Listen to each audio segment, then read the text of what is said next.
guys, this is 5 Minute Nerd and I'm here to talk about Dungeons and Dragons again.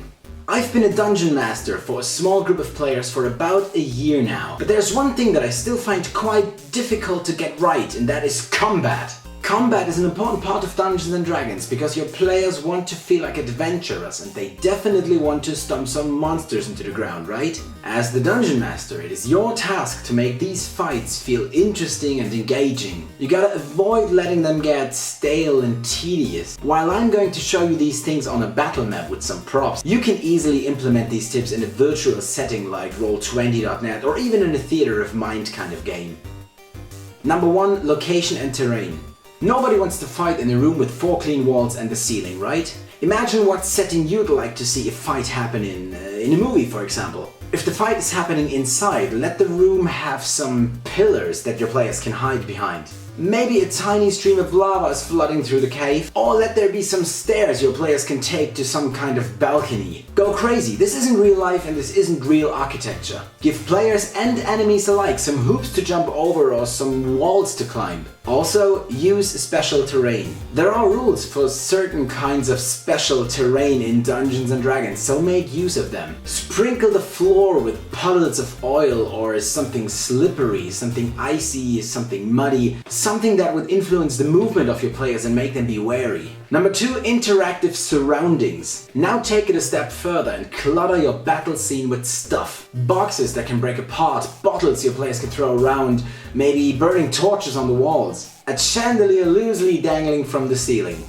The key is to let your players use that stuff in creative ways and even endorse them to do so. You want to throw your axe at the chandelier right when the monster is just beneath it? Why the hell not? Of course you can do that. If you really want to keep the adventurers on their toes, give your enemies the same possibilities. Suddenly an orc reaches for a lamp and sets a trail of oil on fire. Whoa, they can do that shit too? Well, yes, now they can. Point 3 is enemy personality. Make sure that the enemies you put in place are not just some dummies your players can break their swords on. Let them use a formation, a tactic, and give them some pieces of personality. The tiny little orcs might be attacking from a distance, hiding behind some barrels in the corner, while the brute-looking tank up front is aggressively going straight for the players. Let there be a chief and some minions, and tell your players who is who by describing the looks of these guys, or describing their weapons, or describing how they sound when they talk to each other. You've got to move and direct all these enemies yourself, so have fun with that yourself and become a player for a moment.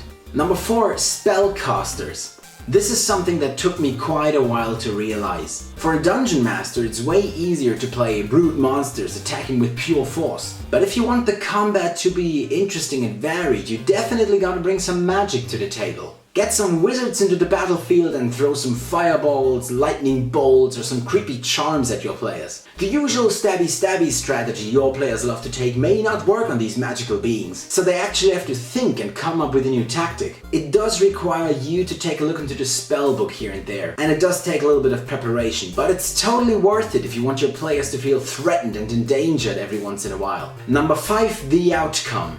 Not every combat encounter has to be a battle of life and death, and not every brawl has to end in a bloodbath. If your players already killed the big boss, why would the minions still want to fight? If the thieves by the roadside realize they're fucked by the moment your sorcerer hits him with his first magic missile, why wouldn't they try to surrender and maybe give you some gold pieces to spare their lives? You could even go in another direction. Maybe a very desperate group of goblins realizes they're underperforming, so they go in for a final blow. A suicide mission to go down in flames and take the players with him. Who knows? See, there's always options you could consider to make the fights interesting and feel fresh every single time. This is not a video game. After a few sessions you should be able to see what aspects of the whole combat scene your players enjoy the most and what they don't really like that much. Maybe they like quick and short skirmishes, and maybe they like long and drawn out strategic battles. You'll definitely get a feeling for that, and maybe these little tips will help you cater to your players a little bit more. I hope this was helpful or entertaining to you. If it was, feel free to hit these weird buttons down there, and I wish you all the best and good luck with your next few adventures. See ya!